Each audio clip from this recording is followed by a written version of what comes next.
আসসালামু আলাইকুম ওয়া রাহমাতুল্লাহ। আলহামদুলিল্লাহি ওয়াহদা ওয়াসসালাতু ওয়াসসালামু আলা রাসূলিল্লাহ। আমরা এই মুহূর্তে আমাদের প্রোগ্রাম শুরু করতে চলেছি।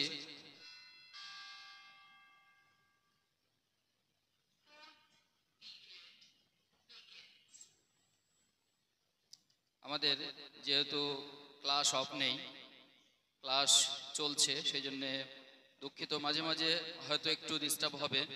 আমাদের পিরিয়ড যখনই শুরু হবে তখন মাইকিং এর আওয়াজটা একটু আসবে, তার জন্য আমি দুঃখিত। আমাদের স্যার এবং ম্যামরা সকলেই ক্লাসে আছেন, আমাদের ক্লাস এখন রানিং আছে। আমরা কোনোভাবেই এই ক্লাসকে মিস করতে চাই না, সেজন্য আজকের দিনেও আমরা ক্লাসটা রেখেছি। এখন আমরা আমাদের এই সভার প্রারম্ভেই আমাদের অত্র শিক্ষা প্রতিষ্ঠানের ছাত্র আব্দুল হাদিকে আহ্বান জানাবো। সে আসবে এবং তিলাওয়াতে কালাম পাকের মাধ্যম দিয়েই আমাদের সভার সূচনা করবে। অত্র শিক্ষা প্রতিষ্ঠানের হিফজ বিভাগের ছাত্র আব্দুল হাদি।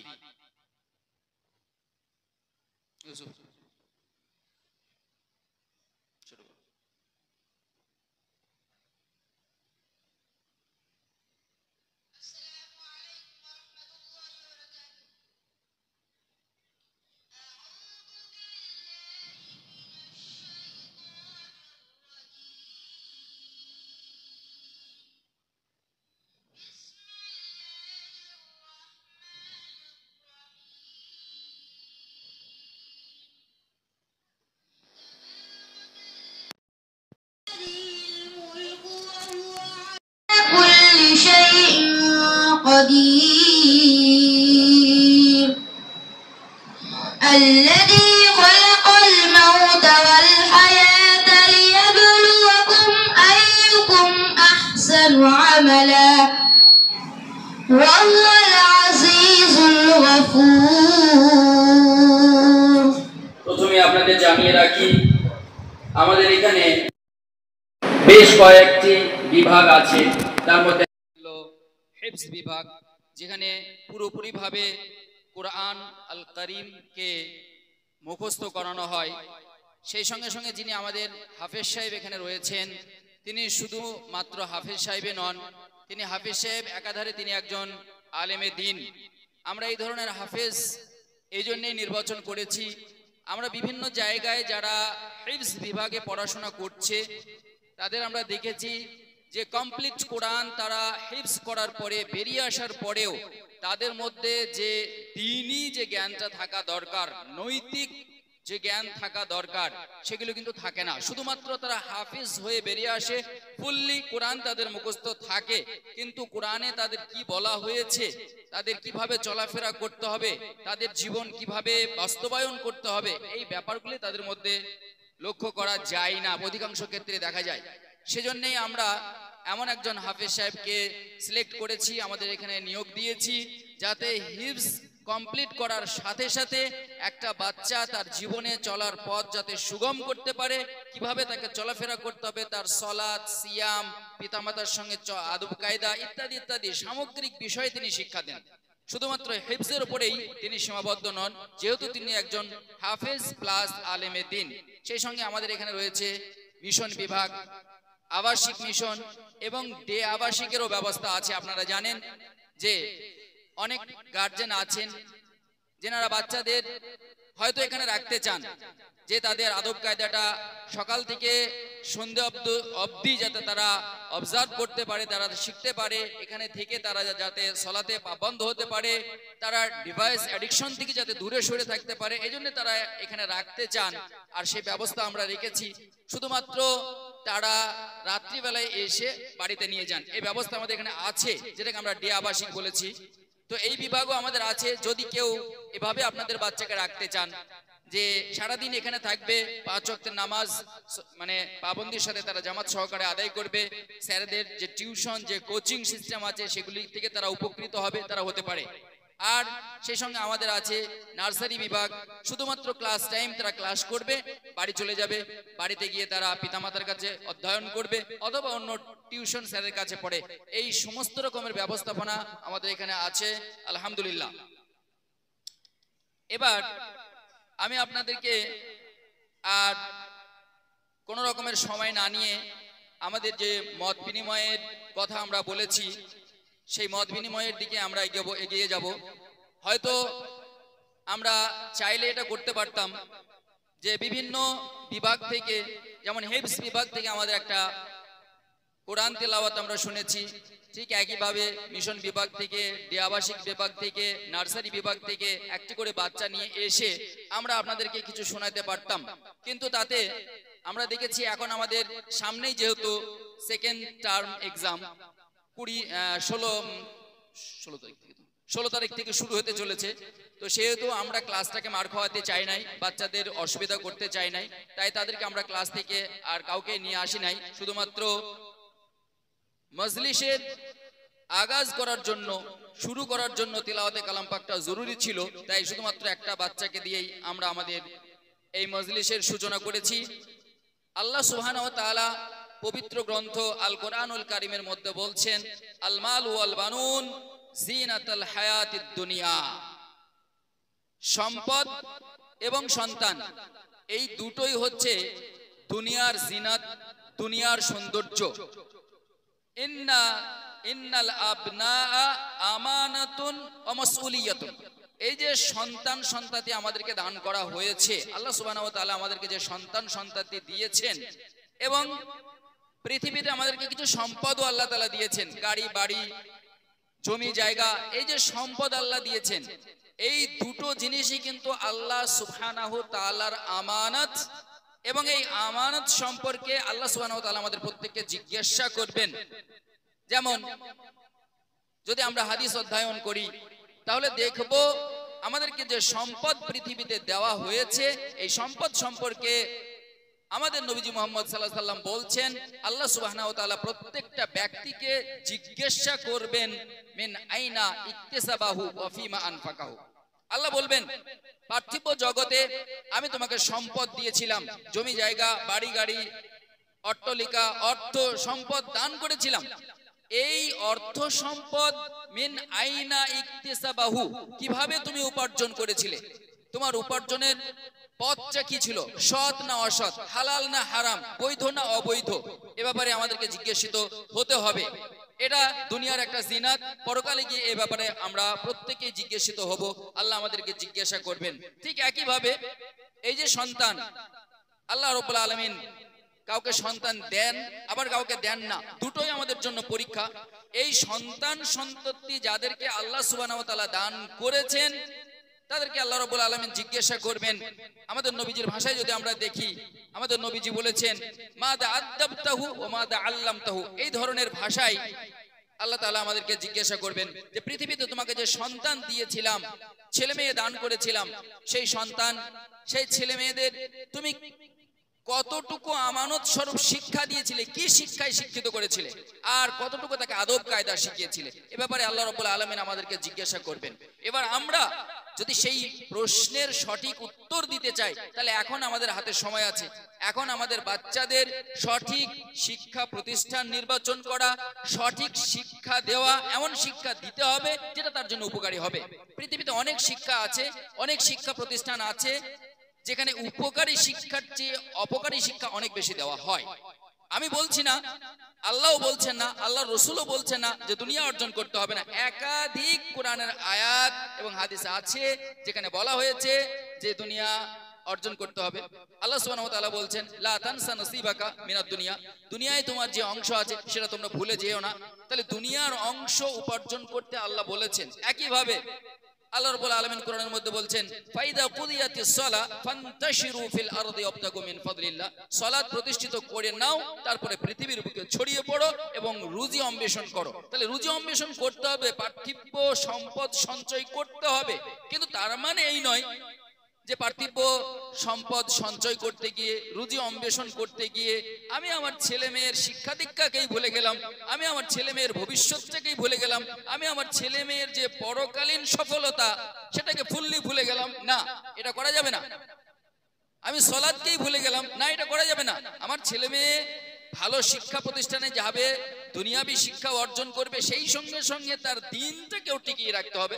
সে যেন ইহকালে সফলতার সাথে সাথে পরকালেও সফল হতে পারে, সেটা অবশ্যই আমাদেরকে খেয়াল রাখতে হবে। নয়তো এই সফলতাকে আমরা সফলতা মনেই করি না। আল্লাহ রাসূল সাল্লাল্লাহু আলাইহি ওয়াসাল্লাম বলছেন, ইদা আফসাহা আওলাদুকুম ফাআল্লিমুহুম লা ইলাহা ইল্লাল্লাহ। দেখুন, ইসলাম একটা বাচ্চাকে কখন থেকে শিক্ষা দিতে বলছে, কখন থেকে শিক্ষা দিতে বলছে, বরং এটারও যদি আগে যাই তাহলে একজন গর্ভবতী মহিলার কথা বলা হচ্ছে যে একজন গর্ভবতী মহিলার করণীয় কর্তব্য কি। এই কর্তব্যটা আমি শুধুমাত্র বাচ্চা লালন পালনের ক্ষেত্রেই বলছি, যে সেই গর্ভবতী মহিলার কর্তব্য হচ্ছে যখন তার গর্ভে সন্তান থাকবে সে কোরআন তেলাওয়াত করবে, ভালো বই পুস্তক আলোচনা করবে, ভালো কিছু পড়াশোনা করবে। কেন?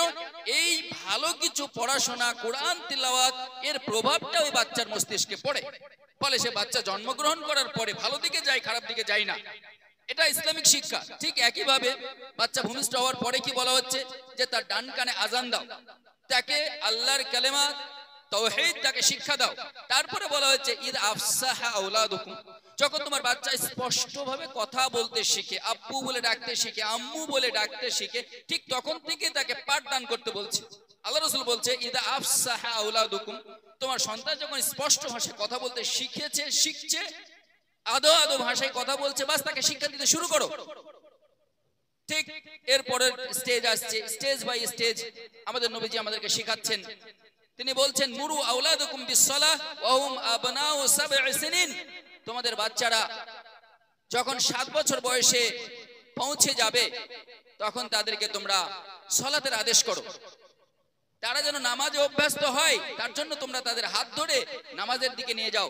যদি পুত্র সন্তান হয় তাহলে পিতার দায়িত্ব সেই বাচ্চাকে হাত ধরে সালাত আদায়ের জন্য সঙ্গে করে নিয়ে যাবে মসজিদে। আর যদি কন্যা সন্তান হয় তাহলে মাকে বাড়িতে সালাত আদায় করতে হবে এবং সন্তান সেই কন্যা সন্তানকে পাশে নিয়ে সালাত আদায় অভ্যস্ত করাতে হবে। এটা ইসলামিক শিক্ষা। ওয়াদরিবুহুম আলাইহা ওয়া হুম আবনাউ 10, আল্লাহ রাসূল বলছেন যখন সেই সমস্ত বাচ্চাদের বয়স 7 পেরিয়ে 10-এ পৌঁছে যাবে, তারপরেও যদি বাচ্চারা কি সমস্যা দেখেন,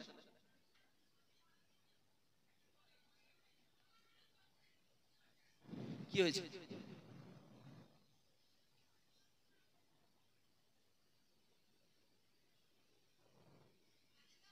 গার্জেনদের মধ্যে কেউ একজন একটু পানি নিয়ে আসুন। আচ্ছা, এখানে পানি পেয়েছেন? পানি আছে?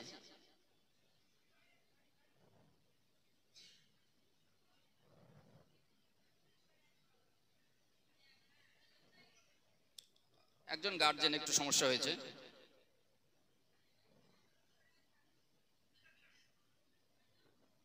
ওনাকে ওখানে ফ্যানটা চালু আছে, ফ্যান চালু আছে।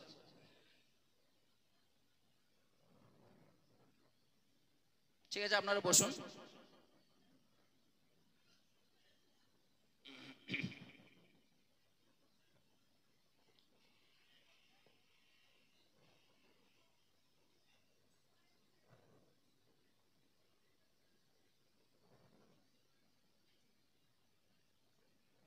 এসব দরকার হলে সাবিত স্যারকে বলো কি সমস্যা একটু দেখতে।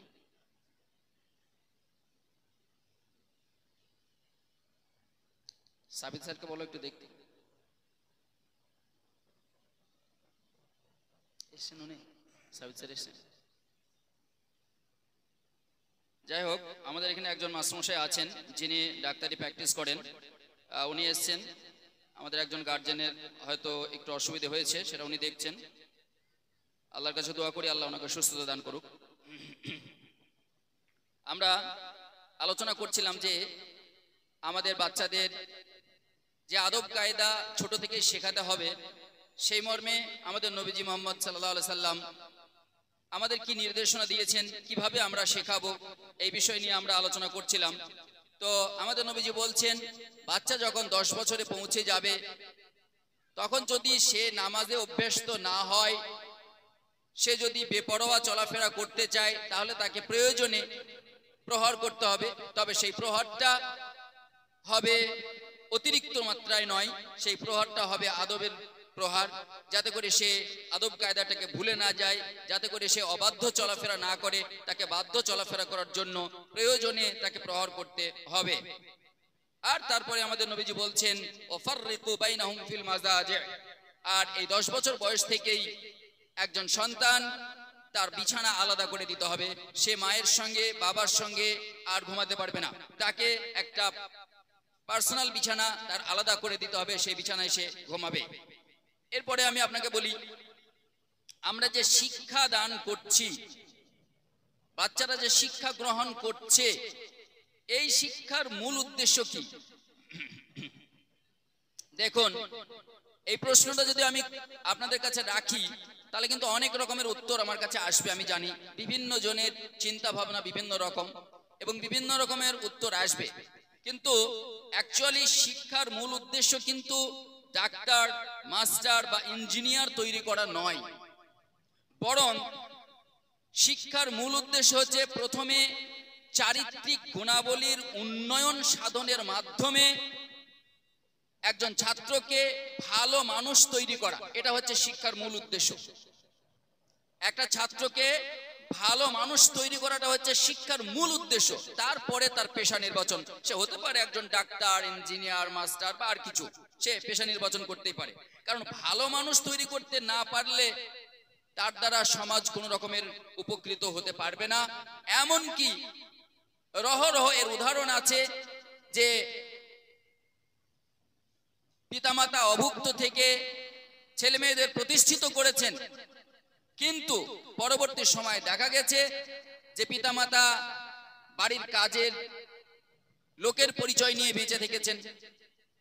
অনেক ক্ষেত্রেই পিতামাতাকে বৃদ্ধাশ্রমে গিয়ে জীবনযাপন করতে হয়েছে, অথচ তার ছেলে একজন ডাক্তার, একজন ইঞ্জিনিয়ার বা একজন উচ্চপদস্থ কর্মচারী, তারপরেও কিন্তু পিতামাতার কোনো খোঁজ খবর তারা রাখে না। এই জন্য আমি বলবো যে ছেলে মেয়েকে শিক্ষা দেওয়ার মূল উদ্দেশ্যটা আমাদের খেয়াল রাখতে হবে এবং সেই উদ্দেশ্যকে খেয়াল রেখে সেভাবে পাঠদান করতে হবে, যাতে সে প্রতিষ্ঠিত হওয়ার পরে এমন কোনো আচরণ তার মধ্যে পরিলক্ষিত না হয় যাতে সমাজ ব্যঙ্গ করে, সমাজের কাছে হাস্যকর হয়ে যায়, পিতামাতাকে সারা জীবন কষ্ট ভোগ করতে হয়, এমন কিছু যেন না ঘটে। আর একজন ছাত্রকে ভালো মানুষ তৈরি করার জন্য 4 শ্রেণীর মানুষের মধ্যে কমিউনিকেশন অত্যন্ত জরুরি। আপনারা একটু শান্ত হন, আশা করি উনি সুস্থ হয়ে গেছেন। হ্যাঁ, একটু খেয়াল করুন। একজন ছাত্রকে ভালো মানুষ হিসাবে তৈরি করার জন্য 4 শ্রেণীর মানুষের মধ্যে কমিউনিকেশন অত্যন্ত জরুরি। এই 4 শ্রেণীর মানুষ কারা কারা?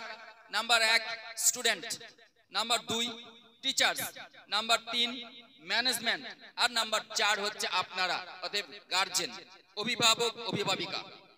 এই 4 শ্রেণীর মানুষের কমিউনিকেশন ছাড়া কোনোভাবেই একটা ছাত্রকে ভালো মানুষ হিসাবে তৈরি করা যাবে না। কোনো এক শ্রেণী যদি হাত গুটিয়ে নেয় তাহলে সেই ছাত্রকে ভালো মানুষ তৈরি করা সম্ভব হবে না। তবে এই একজন ছাত্রকে ভালো মানুষ তৈরি করার ক্ষেত্রে মেন কারিগর হলো শিক্ষক এবং পিতামাতা। এই দুটো হচ্ছে মেন। আর যে দুটো বলেছি ও দুটি ওর সঙ্গে আছে জড়িত, কিন্তু মেন দায়িত্বে থাকে এই দুটো জিনিস।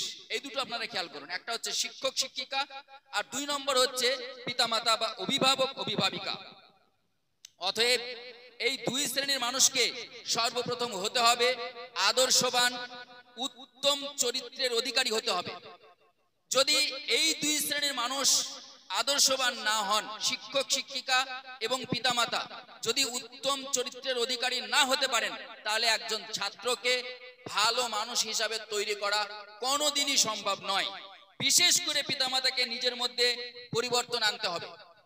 যদি আপনি আপনার বাচ্চাকে ভালো মানুষ তৈরি করতে চান, তাহলে আপনাকে নিজের মধ্যে পরিবর্তন আনতে হবে, অনেক ত্যাগ স্বীকার করতে হবে, অনেক পাপ বা অন্যায় কাজ আপনাকে ত্যাগ করতে হবে শুধু আপনার ছেলের জন্য, আপনার মেয়ের জন্য, আপনার সন্তানের জন্য। এটা আপনাকে করতে হবে, কারণ পিতা মাতার পাপের প্রভাবটা সন্তানের উপরে পড়ে, এটা হাদিসের কথা।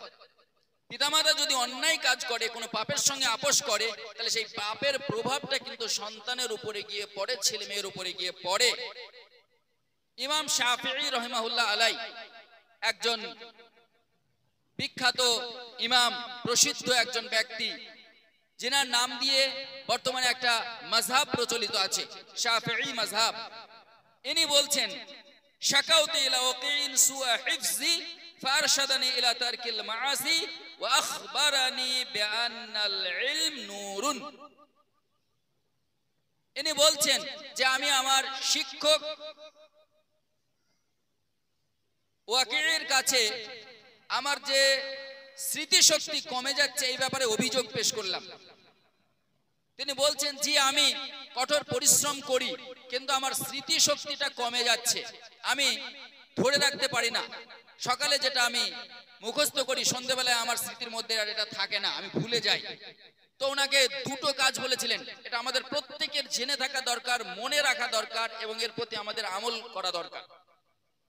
তিনি বলেছিলেন, তোমাকে গুনাহর কাজ ত্যাগ করতে হবে। এখানে ছাত্রকে বলেছেন, একজন শিক্ষক একজন ছাত্রকে বলছেন যে তুমি যদি তোমার স্মৃতিশক্তিকে বৃদ্ধি করতে চাও, তাহলে তোমাকে পাপের কাজ ত্যাগ করতে হবে। 1 নম্বর পয়েন্ট, পাপের কাজ ত্যাগ করতে হবে। এই কথাটা আমি আজ এই গার্জেন মিটিং এ আমি আমার শ্রদ্ধেয় গার্জেনদের উদ্দেশ্যে বলবো, যে ছাত্রর সাথে সাথে পিতামাতা, গার্জেন, অভিভাবক, অভিভাবিকাকেও পাপের কাজ ত্যাগ করতে হবে। কারণ আমি একটু আগে বলেছি যে পিতামাতা যদি কোনো অন্যায় কাজ করে, তার প্রভাবটা কিন্তু বাচ্চার উপরে পড়ে। আরো আগে আমি বলেছি যে গর্ভবতী অবস্থায় মায়েরা যদি কোরআন তিলাওয়াত করে, ভালো কাজ করে, ভালো বই পুস্তক পড়াশোনা করে, সেই প্রভাবটা কিন্তু বাচ্চা পেটের মধ্যে আছে তার স্মৃতিতে পড়ে, এবং সে জন্মগ্রহণ করার পরে সেভাবেই চলে। তাহলে জন্মের পরেও কিন্তু বাচ্চাদের উপরে বাবা মার কার্যকলাপের প্রভাবটা পড়ে। তাহলে বাবা মা যদি অন্যায় কাজের সঙ্গে জড়িত থাকেন, সেই ছেলের উপরে কিন্তু সেই প্রভাবটা পড়বে। এই জন্যে আমি বলবো যে আমাদেরকে অবশ্যই ত্যাগ স্বীকার করতে হবে। যদি আমরা আমাদের ছেলেদেরকে ভালো মানুষ তৈরি করতে চাই, যদি আমরা তাদেরকে ইহকাল ও পরকালে সফলতার চূড়ান্ত পর্যায়ে পৌঁছে দিতে চাই, তাহলে আমাদেরকে ত্যাগ স্বীকার করতে হবে।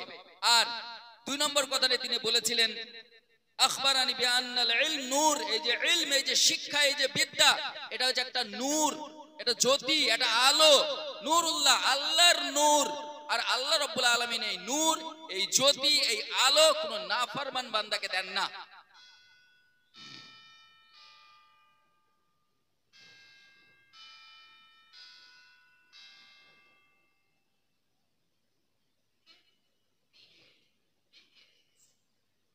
অতএব সন্তান সন্ততির সাথে সাথে আমরা যারা অভিভাবক অভিভাবিকা আছি, তাদেরকেও হতে হবে ফরমাবরদার, আল্লাহ আল্লাহ রসুলের আনুগত্য করে চলতে হবে।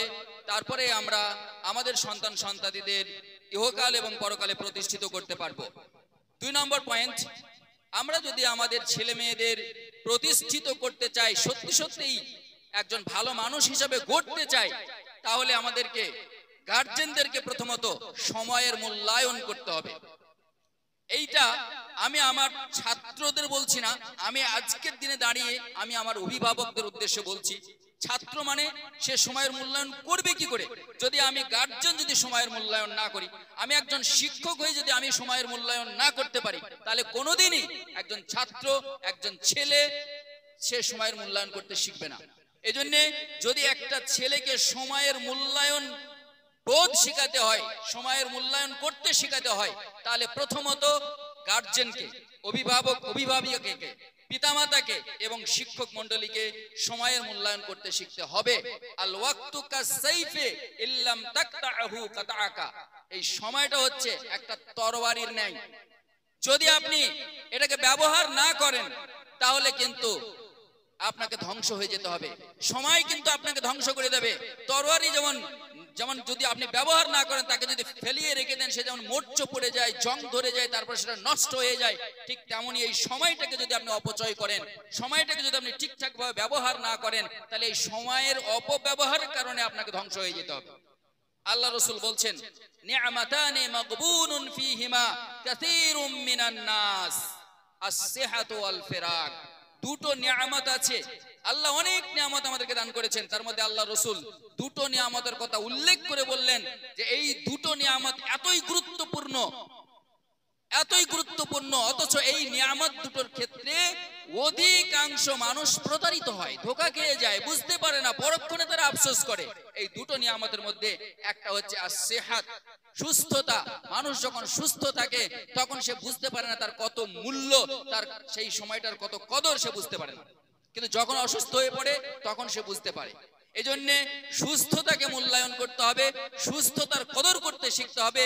আর 2 নম্বর হচ্ছে আল ফিরাক, ফুরসাতের সময়, অবসর সময়। যখন আপনার হাতে সময় আছে, এই সময়টাকে হেলায় কাটাবেন না। যদি আপনি সময় হেলায় কাটান, আপনার বাচ্চা 100 সময় হেলায় কাটাবে। যদি আপনি সময়টাকে মোবাইলের মধ্যে কাটান, আপনার বাচ্চাকে যত ভালোই টিচার আপনি দেন আর যত ভালো স্কুলে আপনি পাঠান, কোনোদিন ওই বাচ্চার সময় মূল্যায়ন করতে পারবে না, সঠিক জায়গায় পৌঁছাতে পারবে না। এই জন্য আপনাদের কাছে অনুরোধ, আপনারা সময়ের অপচয় করবেন না। অন্ততপক্ষে যতক্ষণ আপনার বাচ্চা আপনার সঙ্গে আছে, ওই সময় আপনি ডিভাইসের ভিতরে ঢুকবেন না, কোনো কিছু দেখবেন না, সময় নষ্ট করবেন না।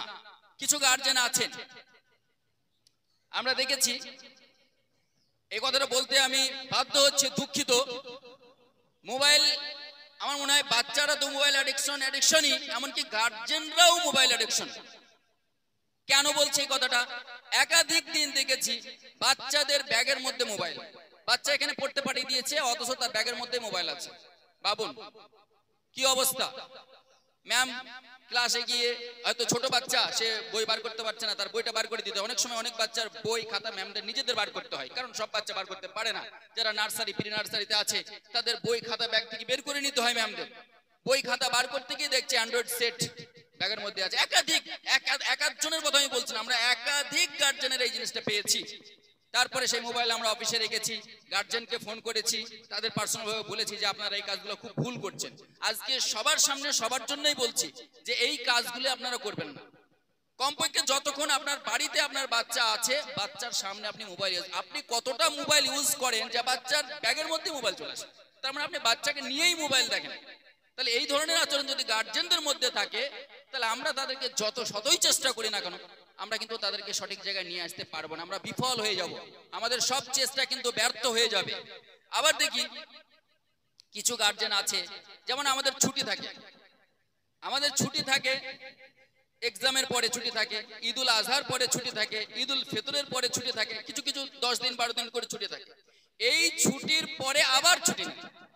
এটা খুবই গর্হিত একটা কাজ বলে আমি মনে করি, যে 10টা দিন আমরা ছুটি দিলাম, 12টা দিন আমরা তাকে ছুটি দিলাম, সেই ছুটির টাইমটায়, অবসর টাইমটায় সে বাড়ি যদি বেড়াইতে নিয়ে যেতে, বাচ্চাদের পিতামাতাকে খেয়াল করতে হবে যে আমার বাচ্চার সময় নষ্ট না হয়, সেভাবে সমস্ত প্রোগ্রামগুলিকে সেট করতে হবে। এখন বাচ্চা মানুষ করতে হবে মানে আমার নিজের দিকে তাকাইলে হবে না, আমাকে এখন বাচ্চার দিকে তাকাইতে হবে যে বাচ্চার ছুটি কবে হবে।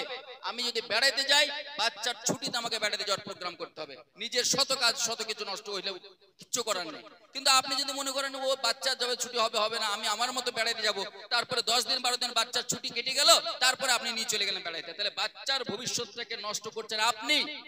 আমরা পড়ার জীবনে আমাদের টিচারদের কাছ থেকে শুনেছি, একদিনের একটা ক্লাস মিস করা মানে 80 দিন ক্লাস করতে হবে, তারপরে সেই ক্লাসটা তুমি ম্যানেজ করতে পারবে। এটা আমাদের শিক্ষকদের নসিহত। আর আপনি 10 দিন 12 দিন ছুটি কাটানোর পরে আবার আপনি তাকে বেড়াতে নিয়ে চলে যাচ্ছেন। আপনাদের কাছে এই ব্যাপারে আমি করজোর অনুরোধ করব, আপনারা এটা কখনোই করবেন না। ছোট ছোট কারণে আপনি আপনার বাচ্চার ছুটি নিয়ে নিচ্ছেন। দেখা যায় যে প্রতিবেশী কেউ একজন মারা গেছে, বাচ্চাকে পাঠালেন না। দূরের সম্পর্কের একজন আত্মীয় মারা গেছে, মা বাচ্চাটাকে নিয়ে চলেন, কেন মা যাবে, যাক ঠিক আছে, বাচ্চাটা কেন যাবে? বাচ্চাটাকে আপনি স্কুলে পাঠিয়ে দিন। দূর সম্পর্কের কোনো বিবাহ অনুষ্ঠান, সেখানেও আপনি বাচ্চাকে নিয়ে চলে যাচ্ছেন, স্কুলে আসতেছেন। এই যে পরপর আপনার বাচ্চার ক্লাসগুলো মিস হচ্ছে, এতে বাচ্চার ভবিষ্যৎটা কিন্তু আপনি নিজে হাতেই নষ্ট করছেন। এই সব ব্যাপারগুলিকে আপনারা অবশ্যই সজাগ থাকবেন। বিনা কারণে কোনোদিনই ছুটি নেওয়ার চেষ্টা করবেন না। বিশেষ কারণে যদি ছুটি নিতে হয়, আমি এর আগেও এই কথাটা বলেছিলাম, আজকেও আপনাদের কাছে অনুরোধ করছি, বিশেষ কারণে যদি বাচ্চার ছুটি নিতে হয় তাহলে আপনি অবশ্যই আগের দিন অফিসকে ইনফর্ম করবেন। এই ইনফর্মটা যদি না করেন তাহলে কি ক্ষতি হয় আপনি জানেন?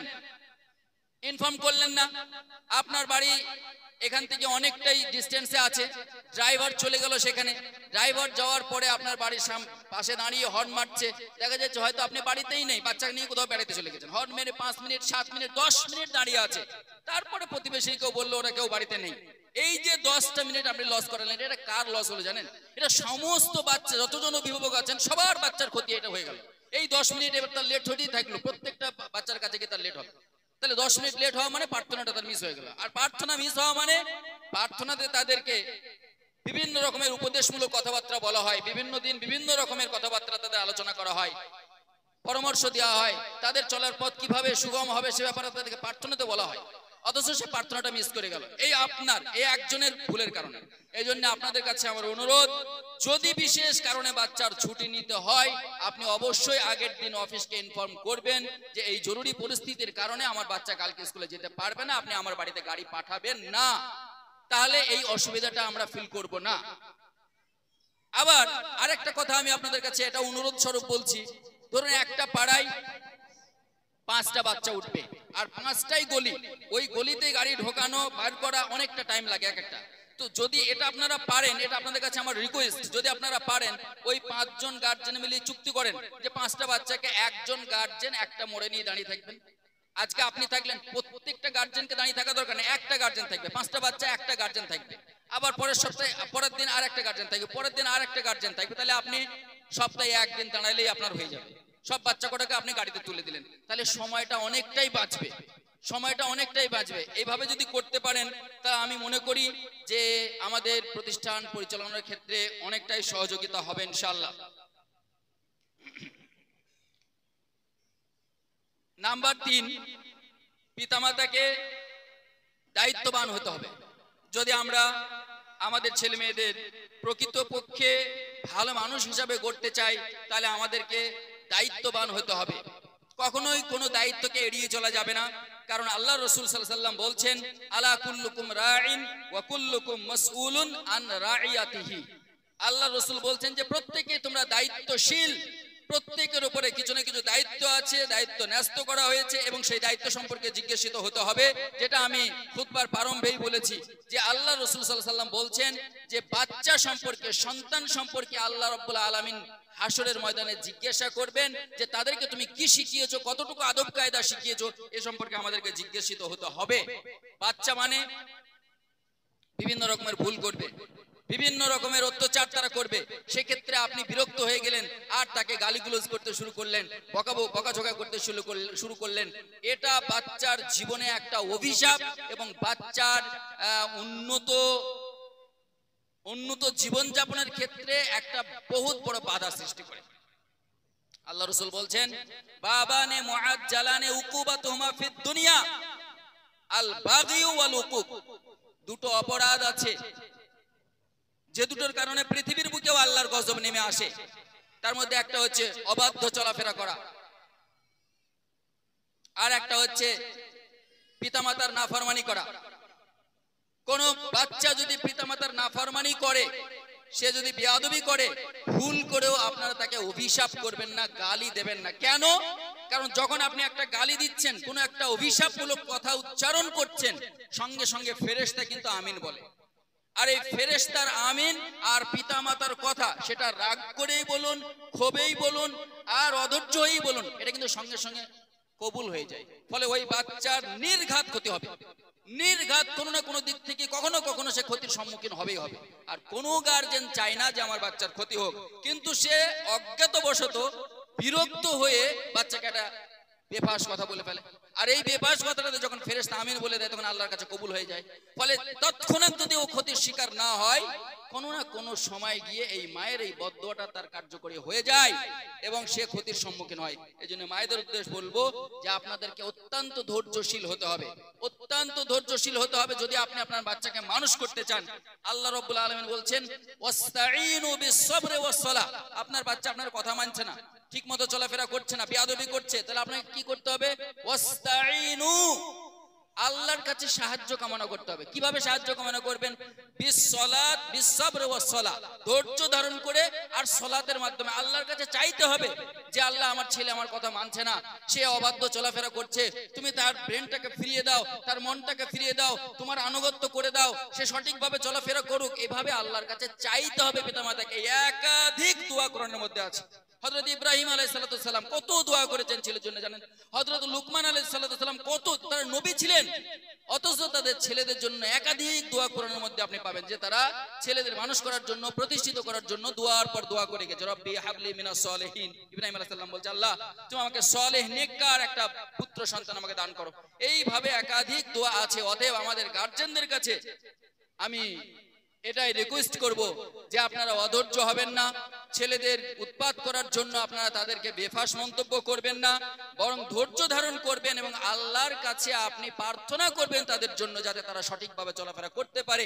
কেউ পড়তে বসতে চাইছে না, আপনি রেগে গেলেন, তাকে মারধর প্রহার শুরু করলেন না, তার জন্য আপনি আল্লাহর কাছে দোয়া করুন, প্রার্থনা করুন।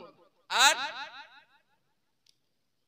আপনাকে কঠোর পরিশ্রমী হতে হবে, কঠোর পরিশ্রম করতে হবে, কারণ একটা দায়িত্ব, আপনার ছেলে মানুষ করার দায়িত্ব আপনাকে আল্লাহ তাআলা দিয়েছেন। সন্তান সন্ততিকে মানুষ করার একটা দায়িত্ব আল্লাহ আপনার উপরে ন্যস্ত করেছেন। এটা আল্লাহর দেওয়া দায়িত্ব, আল্লাহর দেওয়া আমানত। আর এই আমানত সম্পর্কে, এই দায়িত্ব সম্পর্কে যেহেতু আমাদেরকে জিজ্ঞাসিত হতে হবে, অতএব আমরা যদি পরিশ্রম না করি, আমরা যদি মনে করি এমনি এমনি আমাদের দায়িত্ব পালন হয়ে যাবে আর পরকালে গিয়ে এমনি আমরা পার হয়ে যাব, এটা ভুল ধারণা। যেহেতু এটা একটা আমানত, যেহেতু এটা একটা দায়িত্ব, অতএব এই আমানতে যাতে খেয়ানত না হয়, এই দায়িত্ব যাতে আমরা সঠিকভাবে পালন করতে পারি, তার জন্য আমাদেরকে কঠোর পরিশ্রম করতে হবে, এটা মাথায় রাখবেন। শুধু যদি আপনি মনে করেন যে দেবগ্রাম ন্যাশনাল স্কুলে ভর্তি করে দিয়েছি, সেখানে ইসলামিক শিক্ষা দেওয়া হয়, নামাজ কায়দা আদব কায়দা সবকিছু শিক্ষা দেওয়া হয়, ব্যাস ওখানেই সবকিছু হয়ে যাবে, আমার আর কিছু প্রয়োজন নেই, তাহলে আপনি ভুল করছেন। তাহলে আপনারা ভুল করছেন। অবশ্যই প্রতিষ্ঠান আদব কায়দা থেকে আরম্ভ করে তার সমস্ত কিছু, তার সালাত, তার সিয়াম, তার পড়াশোনা সবকিছু খেয়াল করে, কিন্তু তারপরেও আপনার একটা খুব বড় দায়িত্ব যে এখানে যেটা ও শিখছে সেটা যেন বাড়িতে গিয়ে অ্যাপ্লাই করে। শুধু এখানে শিখালো শিক্ষকরা আর বাড়িতে গিয়ে সেটাকে অ্যাপ্লাই হলো না, তাহলে ওই বাচ্চাটা কার্যকর হতে পারবে না। সিংহভাগ দায়িত্ব আপনাকেই পালন করতে হবে। আল্লাহ রাব্বুল আলামিন বলছেন ও আল্লাইসা লিল ইনসানি ইল্লা মা সাআ। আল্লাহ রাব্বুল আলামিন বলছেন মানুষের জন্য ঠিক ততটুকুই প্রতিদান আছে যতটুকু সে পরিশ্রম করবে। তাহলে আমরা পিতামাতারা, শিক্ষক মণ্ডলীরা যতটা পরিশ্রম করব, তার প্রতিদান স্বরূপ আমরা বাচ্চাদেরকে ঠিক সেইভাবে মানুষ হিসাবে গড়ে তুলতে পারবো, সেইভাবেই আমরা প্রতিদানটা পাবো। আমরা যদি পরিশ্রম না করি, তাহলে কিন্তু তার প্রতিদান আমরা ভালো পাবো না, আমাদের বাচ্চাদেরকে আমরা সুসন্তান হিসাবে গড়ে তুলতে পারবো না। এজন্য বাচ্চাদের যদি সুসন্তান হিসাবে গড়ে তুলতে হয়, তাহলে আমাদের নিজেদেরকে এই কঠোর পরিশ্রম করতে হবে। একটা ছোট্ট উদাহরণ আপনাকে দিই। আল্লাহর রসুলের উপরে দায়িত্ব ছিল, সবচেয়ে বড় দায়িত্ব কি ছিল? পৃথিবীর বুকে ইসলামকে প্রচার প্রসার করার দায়িত্ব ছিল তিনার 1 নম্বর দায়িত্ব। তো আমাদের কিন্তু সবচেয়ে একটা বড় দায়িত্ব হচ্ছে সন্তান সন্ততিকে মানুষের মতো মানুষ তৈরি করা। তো এই ক্ষেত্রে আমাকে কতটা পরিশ্রম করতে হবে? আল্লাহ রসুলের পরিশ্রমটা খেয়াল করুন। কুরআন নাজিল হয়েছে আল্লাহ রসুলের ব্যাপারে। আল্লাহ রসুল এই দ্বীন ইসলামকে প্রচার প্রসার করার ক্ষেত্রে এতটাই পরিশ্রম করলেন, শেষ পর্যন্ত কুরআন নাজিল হয়ে গেল। আল্লাহ বলছেন ফালা আল্লাকা বাখিউন নাফসাকা, হে মুহাম্মদ তুমি কি তোমার দায়িত্ব পালন করতে গিয়ে নিজেকে শেষ করে ফেলবে, নিজেকে নিশ্চিহ্ন করে ফেলবে? এই রকম পরিশ্রম তিনি করেছেন। তাহলে আমরা যদি আমাদের বাচ্চাদের, আমাদের সন্তানদের উপযুক্ত মানুষ তৈরি করতে চাই, পৃথিবী এবং পরকালে যদি প্রতিষ্ঠিত করতে চাই, প্রতিষ্ঠিত দেখতে চাই, তাহলে আমাদেরকে কিন্তু কঠোর পরিশ্রম করতে হবে।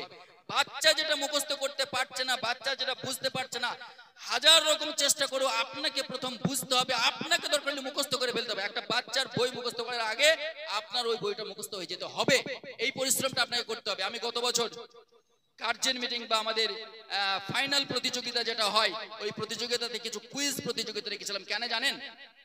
গার্জেনদের উদ্দেশ্যে একটা কুইজ প্রতিযোগিতা রেখেছিলাম শুধু এটা টেস্ট করার জন্য, এবং সেই কুইজ প্রশ্নগুলি ছিল সবই বাচ্চাদের বই থেকে। অনেকে যদি সেই প্রতিযোগিতায় থেকে থাকেন তারা বুঝতে পারছেন যে আমি যে প্রশ্নগুলি করছিলাম সব প্রশ্নগুলি ছিল বাচ্চাদের বইগুলো থেকে। কেন এই প্রশ্নগুলো বাচ্চাদের বই থেকে করেছিলাম? আমি দেখতে চাইছিলাম যে গার্জেনরা, কোন গার্জেন কতটা সজাগ, কোন গার্জেন বাচ্চাদের বইগুলি পড়ান আর কারা পড়ান না, এটা দেখতে চাইছিলাম। এবং যারা পড়িয়েছেন বইগুলো তারা কিন্তু প্রত্যেকে উত্তর দিতে পেরেছেন। সেই সঙ্গে আমরা তাদের জন্য প্রাইজও রেখেছিলাম, পুরস্কারও রেখেছিলাম। তৎক্ষণাৎ তেনাদের কুইজ প্রতিযোগিতা চলছিল, যিনি উত্তর দিতে পারছিলেন তেনাকে আমরা পুরস্কারও দিয়েছি। তো আমি চাইছি যে আপনারা প্রত্যেকেই বাচ্চাদের জন্য সময় দেবেন, বাচ্চাদেরকে উৎসাহিত করবেন, নার্ভাস করবেন না, গালিগুলোজ করবেন না, বকাঝকা করবেন না, বরং তাদেরকে আগিয়ে নিয়ে যাওয়ার জন্য আপনাদেরকে কঠোর পরিশ্রম করতে হবে। পরিশ্রম ছাড়া পৃথিবীতে কোনো কিছুই পাওয়া যায় না, না পৃথিবীতে না পরকালে, কোনো জায়গাতেই কিছুই পাওয়া যায় না। এবার গার্জেনদের তরফ থেকে আমি আজকেও আপনাদের মতামত গ্রহণ করব ইনশাআল্লাহ। তবে মাঝখানে অনেক সময় অনেক অভিযোগ আপনাদের কাছ থেকে আমি পেয়েছি, সেই অভিযোগগুলির কিছু ব্যাপারে আমি কিছু আপনাদেরকে বলবো, এবং পরিশেষে আপনাদেরকে সময় দেওয়া হবে। যদি আপনাদের সুচিন্তিত কোনো মতামত আপনারা পেশ করতে চান ইনশাআল্লাহ আপনারা সেই মতামত পেশ করবেন। কখনো কখনো আমি বলছি, কখনো কখনো দেখবেন অনেক গার্জেন মাসের পর মাস বাচ্চাদের কিন্তু হোমওয়ার্ক চেক করেন না। হঠাৎ একদিন একটা খাতা নিয়ে চেক করলো, এক মাস পরে একদিন একটা খাতা চেক করলো, দেখা যাচ্ছে যে 2 দিন 3 দিন কোনো কাজ নেই। ডেট দেখছেন, উনি ডেট দেখছেন 2 দিন 3 দিন কাজ নেই, আমাকে ফোন করলো, এই 3 দিন 4 দিন দেখছে খাতাটায় কোনো কাজ নেই। এর কারণটা ভালো করে লক্ষ্য করুন। আমাদের সপ্তাহে 2 দিন ছুটি থাকে, বুধবার বৃহস্পতিবার। তিনি কিন্তু শুধু ডেটটা দেখে বলে দিচ্ছেন, কিন্তু বারগুলো কি ছিল সেটা কিন্তু তিনি ফলো করছেন। আচ্ছা, 2 দিন ছুটি থাকে, এই 2 দিন ছুটি থাকার সাথে সাথে আরো কতগুলি কারণ হতে পারে। দেখা যাচ্ছে আমাদের ম্যামদের 12 মাসে 12টা সিএল আছে, মাসে একটা করে ছুটি দিতেই হবে। তার সুবিধা অসুবিধা অনেক কিছু সমস্যা আছে। স্যার ম্যামদের যদি আমরা 12টা ছুটি না দিই তাহলে তাদের পক্ষে আমাদের অবিচার করা হবে। তাহলে মাসে তার একটা করে ছুটি আছে। দেখা যাচ্ছে তিনি একটা ছুটি নিলেন। আচ্ছা, ছুটি নিলেন মানে সিএল ছুটি নিলেন মানে এই নয় যে সেই ক্লাসটা তোর অফ থাকে, ক্লাসটা হয় না, এমন নয়। কিন্তু ক্লাসটা ম্যানেজ হয়। কিরকম ম্যানেজ হয়? দেখা যায় আমি চলে গেলাম ক্লাসে, ধরুন আমি অফ আছি, আমি ক্লাস করাই না কিন্তু আমি আছি অফিসে, আমি ক্লাসে চলে গেলাম। কি করি? তারবিয়াতের ক্লাস করি। তাকে আদব কায়দার শিক্ষা দেওয়া হয়, কিভাবে খাবার খেতে হবে, কিভাবে পেশাব পায়খানায় যেতে হবে, ইত্যাদি ইত্যাদি, নামাজ কিভাবে পড়তে হবে। কখনো কখনো প্র্যাকটিক্যালি এখানে বাচ্চাদের নামিয়ে নিয়ে আসা হয়, লাইন করে দাঁড়িয়ে আমি সামনে আছি, কিভাবে রুকু করতে হবে, কিভাবে সাজদা করতে হবে, রুকুতে কি দোয়া পড়তে হবে, সাজদায় কি দোয়া, এইগুলো ট্রেনিং শেখানো হচ্ছে। তাহলে এই কাজগুলো যেদিন আমি করছি, এটা একটা দিন গেল। আবার দেখা যাচ্ছে ম্যাম বা স্যারেরা কেমন পড়াচ্ছেন তার একটা পরিদর্শন আমাদের করতে হয় মাঝে মাঝে। কখনো কখনো আমরা হঠাৎ করে একটা টিম আমরা কিন্তু ক্লাসে চলে যাই, যে তাদের কোন জায়গায় ত্রুটি হচ্ছে, তারা পড়াতে কোন জায়গায় ভুল করছে, কোন প্রসেসটা ঠিক নয়, এটা সংশোধন করার জন্য, এটা দেখার জন্য আমাদের একটা টিম মাঝে মাঝে যায়। মাসে প্রায় 2 দিন তো বটেই চলে যাই আমরা। তাহলে এইখানেও একটা দিন কিন্তু তাদের ওই হোমওয়ার্কটা যাবে না, কিন্তু ওটা খুবই উপকারী। ওটা যখন আমরা করছি দেখা যাচ্ছে আমরা গিয়ে দুটো বাচ্চাকে জিজ্ঞেস করলাম, যেটা পড়াচ্ছে সেটা দেখে জিজ্ঞেস করলাম সে কেমন বলতে পারছে, বা ম্যাম যেটা পড়াচ্ছে কেমন করে পড়াচ্ছে, তার পড়ানোর মধ্যে কোনো প্রসেসে কোনো ভুল আছে কিনা সেটা আমরা শুধরে দিই। সেগুলো আমরা তৎক্ষণাৎ শুধরে না, সেটাকে আমরা নোট করি। পরে দেখা যাচ্ছে ম্যামদের নিয়ে একটা, স্টাফেদের নিয়ে একটা মিটিং করলাম। আচ্ছা, যখন মিটিং করছি তখন সেই পিরিয়ডটা খালি আছে, তাহলে সেখানে একটা খালি। এই যে বিভিন্ন কারণগুলো আপনারা দেখবেন, এই ধরনের কিছু কারণে কখনো কখনো হোমওয়ার্ক বাড়িতে যাবে না। তার মানে কখনোই আপনারা ভাববেন না যে আজকে ম্যাম পড়াননি বা আজকে স্যার পড়াননি। জানতে হবে যে এই পিরিয়ডে নিশ্চয়ই কোনো গুরুত্বপূর্ণ কাজ হয়েছে স্কুলে। সেই জন্যে নার্ভাস হওয়ার কিছু নেই বা চটপট এগুলো নিয়ে অভিযোগ করার প্রয়োজন নেই। ঠিক আছে, আপনারা জানাইতে পারেন আমাদেরকে, তাতে আমার কোনো অসুবিধা নেই। কিন্তু আপনাদের আমি বলি যে ক্লাস মনিটরিং, স্টাফ মিটিং, তরবিয়াতের ক্লাস, সিএল ইত্যাদি ব্যাপারগুলোর জন্যই কখনো কখনো দেখবেন যে হোমওয়ার্ক যায় না। তবে হোমওয়ার্ক না গেলেও সেই দিনগুলোতে কিন্তু খুবই গুরুত্বপূর্ণ তাদেরকে শিক্ষা দেওয়া হয়। যে সমস্ত বাচ্চাদের উপস্থিতির হার সবচেয়ে বেশি, তাদের আমরা গত বছর পুরস্কারের একটা ব্যবস্থা করেছিলাম, কিন্তু এবছরের শুরুতেই আমরা জানিয়ে দিয়েছি যে এই বছরে পুরস্কারটা আমরা বাচ্চাদের দেব না। পুরস্কারটা আমরা দেব অভিভাবকদের, মনে হয় কোনো গার্জেন কথা বলুন,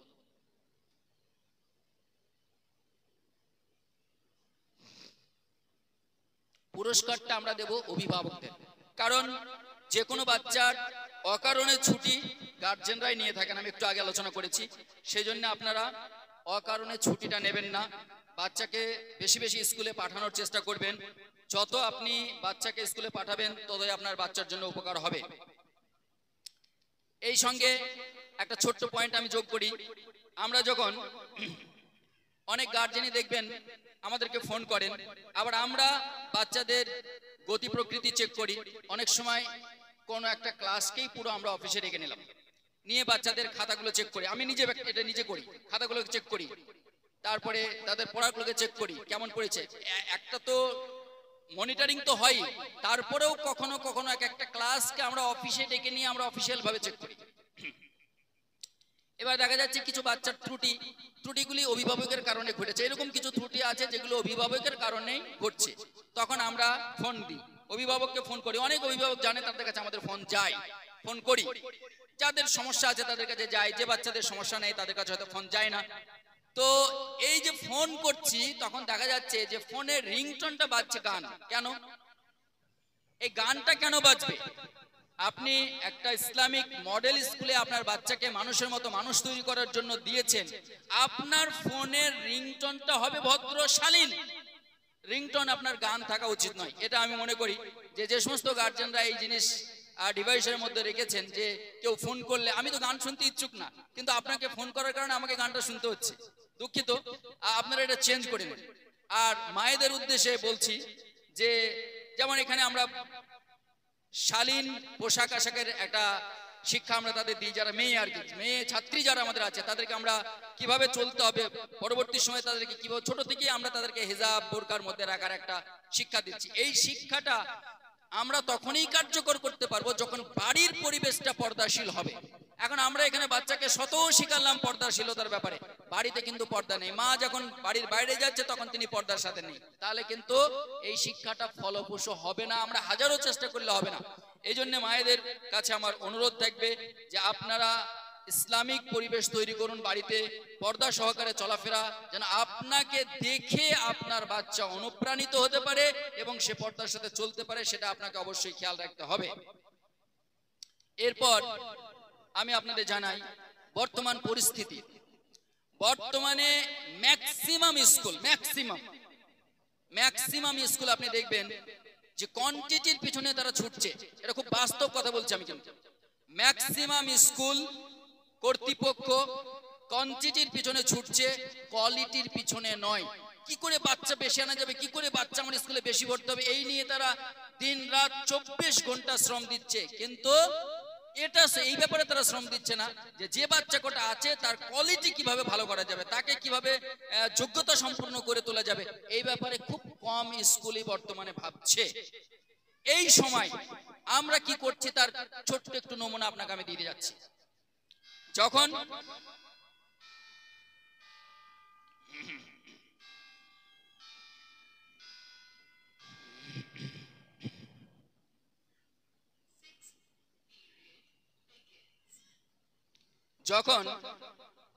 সমস্ত শিক্ষা প্রতিষ্ঠানই কোয়ান্টিটি নিয়ে ভাবছে, সেই সময় আমি আমার এই প্রতিষ্ঠানকে নিয়ে কোয়ালিটি নিয়ে ভাবছি। আমি এই 1 বছরের মধ্যে এখানকার যে সিলেবাস সেটা আমূল পরিবর্তন করা হয়েছে।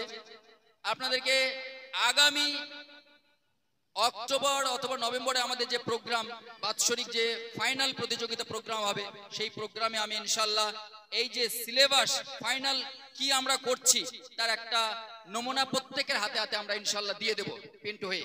অলরেডি খাতায় সেটা আমরা লিপিবদ্ধ করে ফেলেছি, কিন্তু প্রিন্ট আউট করার পরে আপনাদেরকে ধরিয়ে দেওয়া হবে। আমি আমার এই প্রতিষ্ঠানের সার্বিক উন্নয়নের জন্য পুরো সিলেবাসটাকে চেঞ্জ করে ফেলেছি এবং সেখানে যেটা করা হয়েছে, যেহেতু এটা স্কুল দেবগ্রাম ন্যাশনাল স্কুল, তাহলে স্কুলের যে সিলেবাস, মধ্যশিক্ষা পর্ষদের যে সিলেবাস, সেই সিলেবাসটা কিন্তু এখানে পুরোপুরি ফলো আপ হবে। একটা ছেলে 1 থেকে 9 পর্যন্ত। আগামী বছর আমাদের এখানে 9 পর্যন্ত অ্যাডমিশন হবে, আপনাদের এটাও জানিয়ে রাখি। আগামী বছর আমাদের এখানে এবছরে ক্লাস 7 পর্যন্ত বাচ্চা আছে, কিন্তু আগামী বছর 9 পর্যন্ত আমাদের এখানে ভর্তি থাকবে ইনশাআল্লাহ, এবং তারা আবাসিক থাকবে এখানে। এবং এই বাচ্চাদের স্কুলের যে সিলেবাস, ফুল সিলেবাসটাই কিন্তু তাদের থাকছে। এবং ধরুন একটা বইয়ের বাংলা একটা চ্যাপ্টার একটা বাচ্চা পড়ছে, সেই চ্যাপ্টারটার শেষে গিয়ে দেখা যাচ্ছে একটা অনুশীলনী আছে, সেখানে 5টা প্রশ্ন আছে। আমি আমার স্যার ম্যামদের নিয়ে এই ব্যাপারগুলিকে নিয়ে ডিটেলস আলোচনা করেছি, মিটিং করেছি, ট্রেনিংও দিয়েছি যে কিভাবে করাতে হবে, তার ট্রেনিংও করানো হয়েছে। এক্সপার্ট বাইরে থেকে নিয়ে আসা হয়েছে, নিয়ে এসে তাদেরকে ট্রেনিং করানো হয়েছে যে কিভাবে এই কাজটাকে করতে হবে। আমি এখন প্ল্যানিং এর মধ্যে আছি, ট্রেনিং করানো, মিটিং করানো, আলোচনা করানোর মধ্যে আছি। এটা আগামী বছর থেকে আপনারা সচক্ষে দেখতে পাবেন, যেটা আমি এখন বলছি এটা আগামী বছর আপনি দেখতে পাবেন। কি দেখতে পাবেন? একটা বাচ্চাকে ওই 5টা কোশ্চেন পড়িয়ে সেই বইটা শেষ নয়, স্যারদেরকে যত রকমের গাইড বুক দরকার, কোশ্চেন উত্তর যা কিছু দরকার সবকিছু এখান থেকে দেওয়া হবে। এবং সেই স্যার সেই চ্যাপ্টারটার 5টার জায়গায় 15টা কোশ্চেন পড়াবেন। একটা চ্যাপ্টারের উদাহরণ দিয়ে আমি বোঝাচ্ছি। একটা চ্যাপ্টার পড়াতে গিয়ে সরকারের একটা বইয়ে ক্লাস 4 এর বলুন, 5 এর বলুন, 1, 2 যে কোনো ক্লাসে একটা চ্যাপ্টারে 5টা কোশ্চেন আছে, সেই 5টার জায়গায় তেনাকে করাতে হবে 15টা কোশ্চেন। কেন এটা করাবেন? এই জন্যে যে ওই বাচ্চাটা যখন স্কুলে পরীক্ষা দেবে, আমার এখানে পড়াশোনা করছি কিন্তু সে তো কোনো না কোনো স্কুলে পরীক্ষা দেবে, আমরা তাকে ভর্তি করে রাখবো। তাহলে সে যখন যে কোনো একটা স্কুলে পরীক্ষা দেবে, সেই স্কুলে কি প্রশ্ন আসবে, যে কোনো প্রশ্ন আসলে সে যেন সেই প্রশ্নে অ্যাটেন্ড করতে পারে এবং সে যেন 1 থেকে 10-এর মধ্যে থাকতে পারে। তার জন্য যত রকমের প্রচেষ্টা চালানো দরকার সমস্ত প্রচেষ্টা আমরা চালিয়ে যাচ্ছি। আমার স্যার ম্যামদের নিয়ে আমরা সেগুলোকে আস্তে আস্তে আস্তে আস্তে আস্তে গুটি গুটি পায়ে আমরা আগিয়ে চলেছি। এবং আপনাকে জানিয়ে রাখি, শুধুমাত্র স্কুলের যে সিলেবাস এটার উপরেই শেষ কথা নয়। স্কুলের সিলেবাসের সঙ্গে সঙ্গে একদম প্রাথমিক থেকেই, নার্সারি থেকেই আমরা এখানে তাদেরকে ইসলামিক যে পরিবেশ, সেই পরিবেশটা দিচ্ছি। নামাজ রোজা থেকে আরম্ভ করে, আদব কায়দা থেকে আরম্ভ করে তার টোটালটাই আমরা দিচ্ছি। কিন্তু আগামী বছর একেবারে সিলেবাস ভিত্তিক তারা 4খানা বই পাবে, বিশেষ করে ক্লাস 4 থেকে 9 অবধি আমরা নির্বাচিত হাদিস, ধরুন ক্লাস 4কে আমরা 50টা হাদিস শিখাবো সারা বছরে। আমি এখানে আগেই বলে দিচ্ছি যে আমি যে হাদিস শিখাবো, কোরআন শিখাবো, আকীদা শিখাবো, সিরাত শিখাবো, তার মানে এই নয় যে এখান থেকে সে একজন বুখারী পড়ানোর মতো একজন আলেম তৈরি হবে না। কিন্তু আমি প্রথমে বলে নিচ্ছি, আমি সেই তৈরি করতে চাইছি না। আমি কি তৈরি করতে চাইছি? আমি তাকে স্কুল লেভেলের ছাত্র, সে স্কুলে তার সবচেয়ে ভালো রেজাল্ট করতে চাইছি, কিন্তু সেই সঙ্গে তাকে পুরোপুরি দিনদার বানাতে, দুনিয়াদার বানাতে চাচ্ছে না, তাকে দিনদার বানিয়ে রাখছি। তার জীবনে চলার জন্য যে সমস্ত হাদিসগুলি দরকার, যে সমস্ত কোরআনের আয়াতগুলি দরকার, যে সমস্ত আকীদাগুলি দরকার, নবীজির যে ক্যারেক্টারগুলি দরকার, সেগুলি তাদের মধ্যে দেওয়ার জন্য আমরা অলরেডি সিলেবাস তৈরি করে ফেলেছি। শুধুমাত্র মুখে বলছি না, একদম সিলেবাস তৈরি, বইগুলো নিয়ে আসা হয়েছে। যদি কেউ মনে করেন দেখবো আজকেই, সেটাও আপনারা দেখতে পারবেন। যে আমি যে বললাম যে 4টে সাবজেক্ট এক্সট্রা থাকবে, হাদিস, কোরআন, সিরাত মানে নবীজির চরিত্র ব্যবহার কেমন ছিল, ক্যারেক্টার কেমন ছিল সেই ব্যাপারে একটা বই, আর একটা হচ্ছে আকীদা। এবং সেখানে আমি বড় বড় বই নয়, একদম ছোটি বই, বললাম যে 1 বছরে দেখা যাচ্ছে মাত্র 50টা হাদিস শিখবে, এই ছোটি একটা বই শিখবে। দ্বিতীয় বছরে আবার 50টা শিখলো, তারপরে বছরে 50টা শিখলো, এইভাবে দেখা যায় যে 500 মতো হাদিস তার জানা হয়ে গেল। তাহলে তার জীবনে সে কিন্তু তার চলাফেরা সে ঠিকঠাক ভাবে হাদিস অনুপাতে করতে পারবে। ঠিক এইভাবে 1 বছরে দেখা যাচ্ছে সে 10টা সূরার অনুবাদ শিখলো, পরের বছরে আবার 10টা, পরের বছরে আবার 10টা, সে চলার পথ তার জন্য একদম সুন্দর হয়ে যাবে। ঠিক একইভাবে আকীদার একটা চটি বই তাকে দিয়ে দিলাম, বিশুদ্ধ আকীদাটা সে আয়ত্ত করতে পারবে। একইভাবে নবীজির চরিত্র সম্পর্কে ছোটি একটা বই থাকে, প্রতি বছরে এইভাবে ছোট ছোট বই 4টে বই তাদের থাকবে এক্সট্রা, তারা যাতে দুনিয়া এবং পরকাল উভয় জায়গায় তাদের জীবনটাকে সুখময় করতে পারে, উভয় জায়গাতে যাতে তারা সফল হতে পারে, সেই চিন্তা ভাবনা নিয়ে আমরা এগিয়ে চলেছি। সেই সঙ্গে আপনাদের জানিয়ে রাখি, আমরা অনেক মিশনকেই অগ্রাধিকার দিই। যেমন আলামিন মিশন, এক নামে সবাই জানি আমরা যে ভালো পড়াশোনা হয়, সেখান থেকে ডাক্তার তৈরি হয়, সেখান থেকে ইঞ্জিনিয়ার তৈরি হয়, ইত্যাদি ইত্যাদি আমরা জানি। তো সেই মিশনে যাতে আমাদের বাচ্চারা, যদি আমাদের গার্জিয়ানরা কেউ চান যে আমার বাচ্চাকে আমরা এখান থেকে পড়াশোনা করি, সেখানে আমরা তাকে অ্যাডমিশন করাতে চাই, সেই সুযোগ তাদেরকে দেওয়া হবে। অলরেডি গার্জিয়ানদের সঙ্গে কোনো রকমের আলোচনা না করেই আমরা এবছরে যেটা করেছি, আগামী বছর তো করবোই, প্ল্যানে আছেই, কিন্তু এই বছরেও আমরা 3 জন বাচ্চার ফর্ম ফিল আপ করেছি, কোনো গার্জেনকে বলি নাই। আমরা আমাদের এখানে যে বাচ্চারা পড়াশোনা করছে তাদের মধ্যে যারা পারবে বলে আমরা মনে করেছি, ভালো বলে মনে করেছি, তাদের অলরেডি ফর্ম ফিল আপ আমরা নিজের পকেট থেকে টাকা দিয়ে তাদের ফর্ম ফিল আপ করেছি আলামিন মিশনে, শুধু এটা যাচাই করার জন্য যে আমাদের বাচ্চার অগ্রগতিটা কতটা হচ্ছে, তারা কি আলামিনে পরীক্ষা দিয়ে উত্তীর্ণ হতে পারবে কিনা আমরা দেখবো। দেখা গেল উত্তীর্ণ হয়ে গেল 3টে বাচ্চা, আমরা তখন গার্জেনদেরকে জানাবো যে আপনার বাচ্চাকে আমরা পরীক্ষা দিয়েছিলাম, উত্তীর্ণ হয়েছে, আপনি কি আমাদের এখানে রাখবেন নাকি আলামিনে করতে চান? যদি করতে চান আমাদের কোনো আপত্তি নেই, আপনি নিয়ে নিতে পারেন এবং ভর্তি করতে পারেন, আপনাকে বলে রাখছি। এই রকম ভাবে আমরা চলছি যে 3টে বাচ্চাকে পরীক্ষা দিলাম, তাহলে 3টে বাচ্চা পাস করে গেল, আমাদের তো বাচ্চা কমে যাবে, এই নার্ভাসিং আমাদের মধ্যে নেই। যাক, কিন্তু আমি চাই আমার এলাকার 3টে বাচ্চা প্রতিষ্ঠিত হোক, ভালো মানুষ তৈরি হোক, ভালো জায়গায় যাক, এটা আমি চাই। ফলে এটা আমি গার্জেনদের সঙ্গে কোনো রকমের আলোচনা না করেই ফর্ম ফিল আপ করেছি। যদি তারা উত্তীর্ণ হয়, পিতামাতা যদি চান যে তারা যাবে ওখানে, যেতে পারে, আমাদের কোনো আপত্তি নেই। ঠিক একইভাবে আপনাদের বলি, আমাদের যে হিফজ বিভাগ আছে, এই হিফজ বিভাগের বাচ্চাদের যারা এখান থেকে হিফজ কমপ্লিট করে নেবে তাদেরকে আমরা এখান থেকে কোথায় দেব? তারা কি এরপরে মানে ওই কোনো মসজিদে ইমামতি করতে শুরু করবে এরকম চিন্তা ভাবনা? জি না, আমাদের এই চিন্তা ভাবনা নেই। আমাদের চিন্তা ভাবনাটা অনেক ঊর্ধ্বে, অনেক উপরে। আল্লাহ যদি সহায় হন হয়তো আমরা সেই জায়গায় পৌঁছাবো, কিন্তু আমাদের চিন্তাটা অনেক ঊর্ধ্বেই আছে। এই বাচ্চা যারা আমাদের হিফজ করছেন, এবছরই সম্ভবত 1 থেকে 2টো বাচ্চা আমাদের কমপ্লিট হবে এবং তাদের গার্জেনদের সঙ্গে অলরেডি আমরা আলোচনাও করে নিয়েছি। হিফজের বাচ্চাদের গার্জেনদের সঙ্গে আমরা আলোচনাও করে নিয়েছি যে যদি আপনারা পারেন একটু খরচ করতে, তাহলে এই বাচ্চাগুলোকে আমরা পৌঁছে দেব শাহিন গ্রুপ অফ ইনস্টিটিউটে। শাহিন গ্রুপ অফ ইনস্টিটিউট একটু ব্যয়বহুল প্রতিষ্ঠান, কিন্তু এই হিফজ কমপ্লিট করার পরে তারা সেখান থেকে যদি গার্জেন কর্তৃপক্ষ কন্ট্রিবিউট করতে পারে, খরচটা বহন করতে পারে, তাহলে সেই বাচ্চাগুলোকে তারা তৈরি করছে ডাক্তার, ইঞ্জিনিয়ার। আমরা সেই জায়গা পর্যন্ত পৌঁছে আছি।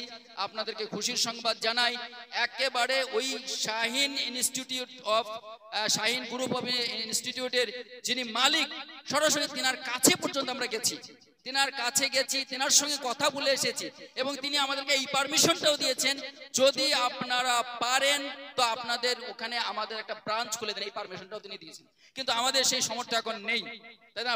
ব্রাঞ্চ খুলতে গেলে লাগবে অনেক জমি, অনেক অর্থের প্রয়োজন, বিল্ডিং এর প্রয়োজন, সেটা আমাদের দ্বারা এখন সম্ভব নয়। তবে নেক্সট টাইম আমাদের চিন্তা ভাবনা এটা আছে, যদি আল্লাহ সহায় থাকেন হয়তো সেই জিনিসটাও হতে পারে। আপনাদেরকে শেয়ার করে রাখলাম। আর একটা জিনিস গার্জেনদের মধ্যে যেটা ফলো করা যায় বেশিরভাগ ক্ষেত্রেই, সেটা হচ্ছে গার্জেনরা শুধুমাত্র মার্কসের পিছনে ছোটে। পরীক্ষা হলো, রেজাল্ট আউট হলো, আর যদি একটু মার্কস কম আসে তাহলে কিন্তু ফোন আসা শুরু হয়ে যায়, ব্যাপক ফোন। দেখুন, এই মার্কসের পিছনে ছোটাটা কিন্তু ঠিক না। মার্কস তো আমরা ইচ্ছা করলে বাড়িয়ে দিতে পারি না? আমি যদি আপনাদেরকে খুশি করার জন্য মনে করি একটা বাচ্চা 5 পেয়েছে, আমি তাকে 10 দিতে পারি, আমি পারি এটা করতে, কিন্তু এটা তো অন্যায়, এটা তো ঠিক না। মার্কসের পিছনে ছোটা ঠিক নয়, বরং দেখতে হবে যে সে কতটুকু শিখলো, কতটুকু তৈরি হলো, তার ভিতরে কতটুকু যোগ্যতা তৈরি হলো, এটা আমাদের দেখতে হবে। কিন্তু অধিকাংশ ক্ষেত্রেই গার্জেনরা কিন্তু মার্কস নিয়েই বেশি ছোটেন। তো মার্কসের পিছনে না ছুটে আপনারা এটা দেখার চেষ্টা করুন যে সে কি ছিল, 1 বছর পরে তার উন্নয়ন কতটুকু হলো, এটা আপনারা যাচাই করার চেষ্টা করুন। এরপরে আমরা আপনাদের একটা মেসেজ দেব এডুকেশনাল ট্যুর নিয়ে। আমাদের শিক্ষা প্রতিষ্ঠান থেকে প্রতি বছরেই একটা এডুকেশনাল ট্যুর এর আয়োজন করা হয়, এবছরেও ব্যতিক্রম নয়। এবছরেও আমরা এই এডুকেশনাল ট্যুরের ব্যবস্থা করেছি। সম্ভাব্য ডেট অক্টোবর মাসেই, অক্টোবরের ফার্স্ট উইকেই সম্ভাব্য, ফার্স্ট উইক সেকেন্ড উইকের মধ্যে হবে। এই এডুকেশনাল ট্যুরে এবছরে আমাদের বাচ্চাদের যারা নার্সারি বিভাগের বাচ্চা আছে তাদেরকে আমরা নিয়ে যাচ্ছি মতিঝিল, আর যারা আমাদের মিশন বিভাগের একটু বড় বাচ্চা 7 পর্যন্ত যারা পড়াশোনা করছে, এই বাচ্চাদের আমরা নিয়ে যাচ্ছি Kolkata Eco Park, Science City, এরকম জায়গায়। আচ্ছা, এই যে এডুকেশনাল ট্যুর আমরা এখানে নিয়ে যাচ্ছি কেন? আমরা তো পড়াশোনার জন্য স্কুলে দিয়েছি, পড়াশোনা করবে, আবার এত ঘোরাঘুরির ব্যাপারটা কেন? এই ব্যাপারটা আপনাকে বলি। এডুকেশনাল ট্যুরের কিন্তু ব্যাপক উপকারিতা আছে, এডুকেশনাল ট্যুরের ব্যাপক উপকারিতা আছে। শিক্ষার্থীদের জন্য ক্লাসরুমের বাইরে বাস্তব অভিজ্ঞতা অর্জন হয়।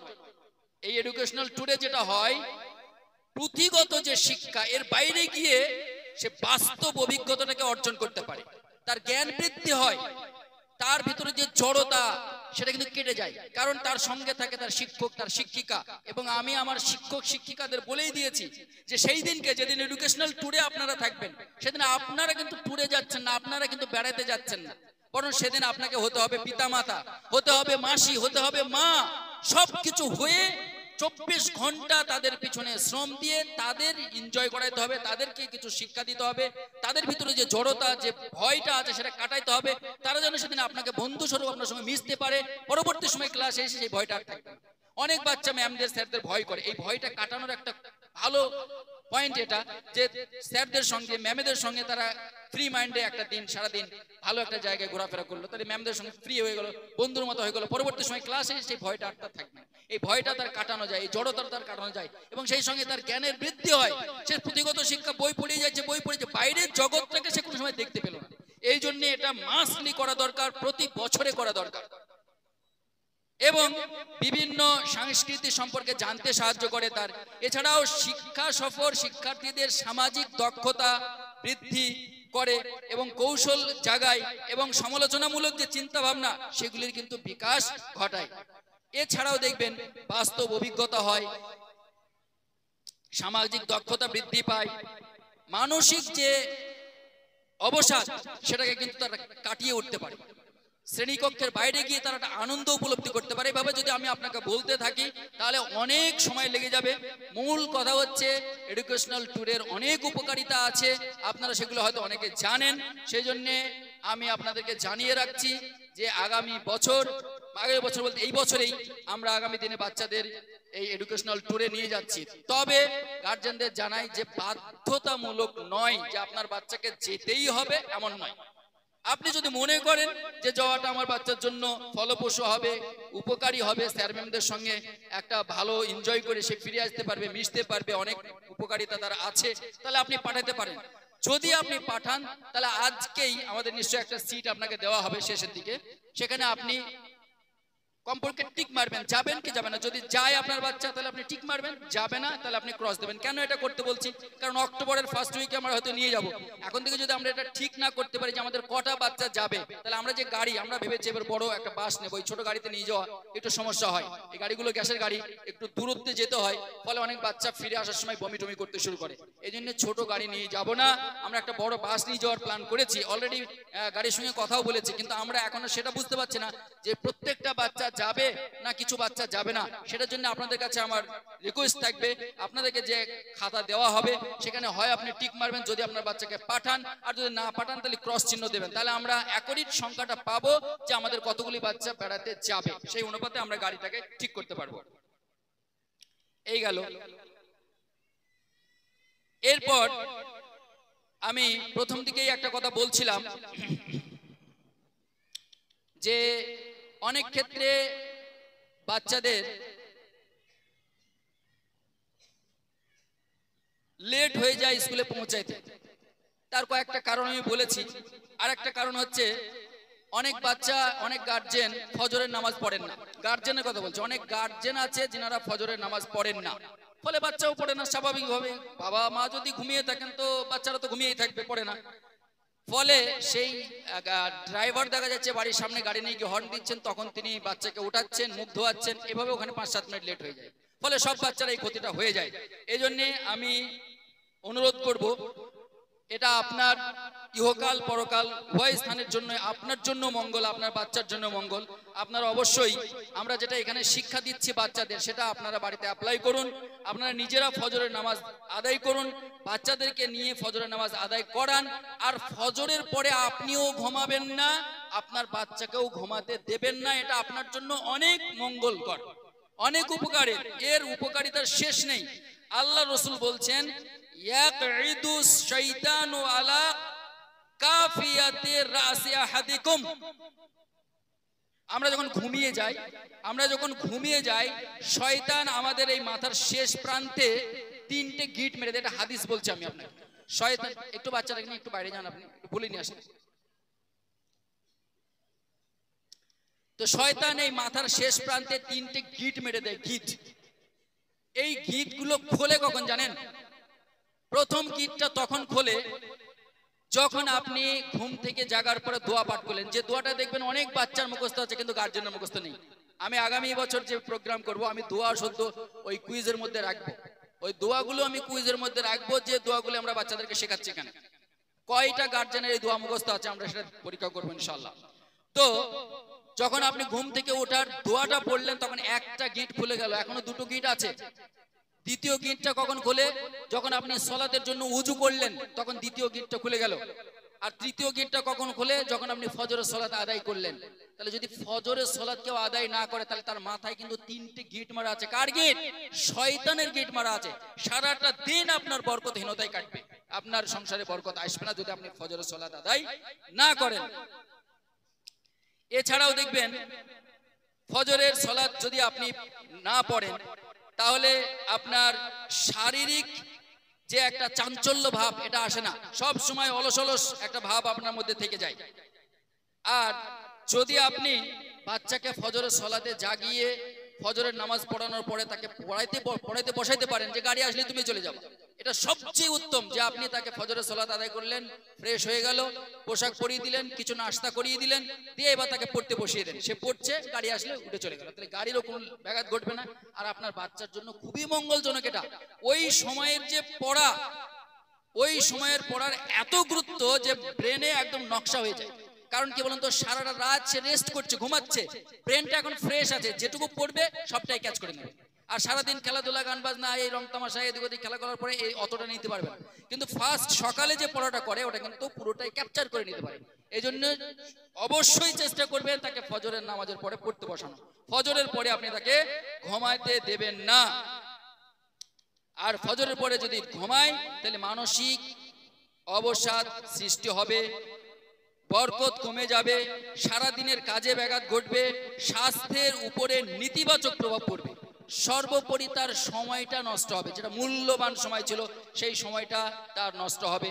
এই জন্য আপনাকে চেষ্টা করতে হবে বাচ্চা যেন কোনোভাবেই ফজরের পরে না ঘুমায়, সেদিকে আপনাকে বিশেষভাবে খেয়াল রাখতে হবে। এবার আমি আমার আলোচনার প্রায় শেষ মুহূর্তেই চলে এসেছি। তারপরে আপনাদের কাছ থেকে আপনাদের সুচিন্তিত মতামতগুলি আমরা গ্রহণ করব ইনশাল্লাহ। তার আগে কয়েকটি কথা আমার আর বলার আছে, বলে আমি শেষ করবো ইনশাল্লাহ। দেখবেন কখনো কখনো এই গাড়ির ব্যাপারে আমাদের গার্জেনরা আমাকে ফোন করেন যে ভাই গাড়ি আসছে না, দেরি হচ্ছে। এবার কোন দিন কোন সমস্যা হয় তৎক্ষণাৎ আমি তেনাকে উত্তরটা দিতে পারি না, সেই জন্য আমি সার্বিকভাবে আপনাদের বলছি। কখনো কখনো গাড়ি একটু দেরি হয়, কতগুলি বেশ অনেকগুলি কারণ থাকতে পারে। যেমন ধরুন একদিন যাচ্ছে, এই গত পরশুদিন কি কালকেও দেখেছি, কালকেও হয়েছে, গড়ফতা হয়ে এতে যাবে, গাড়ি যাবে রাধাকান্তপুর, রাস্তার মধ্যে পাটের গাড়ি, এখন সে যেতে দেবে না, ওই পাট ফুল আনলোড হবে, সে ওখান থেকে সরবে, তারপরে আধা ঘন্টার উপরে গাড়িটাকে দাঁড় করে রেখেছে এবং ড্রাইভারটাকে ধমকি দিচ্ছে যদি যেতে হয় রাস্তা তৈরি করে যাও। এই তো আচরণ মানুষের শুরু হয়ে গেছে। এই পরিস্থিতির শিকার কিন্তু আমরা হই মাঝে মাঝে।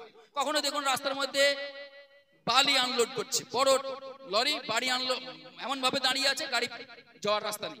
তো এই সমস্ত কারণগুলিতে অনেক সময় ব্যাঘাত ঘটে। গাড়ির আনলোড করার কারণে, পাথর আনলোড করার কারণে, বালি আনলোড করার কারণে, এখন যেমন বর্ষার দিনে অনেক জায়গায় কোনো ব্যাঘাত ঘটছে, এই সব কারণে কিন্তু ঘটে। আর কিছু কারণ আমি বলেছি যে ওই যে প্রত্যেকটা গলিতে গাড়ি ঢোকাতে হয়, ফলে ওখানেও অনেকটা সময় নষ্ট হয়ে যায়।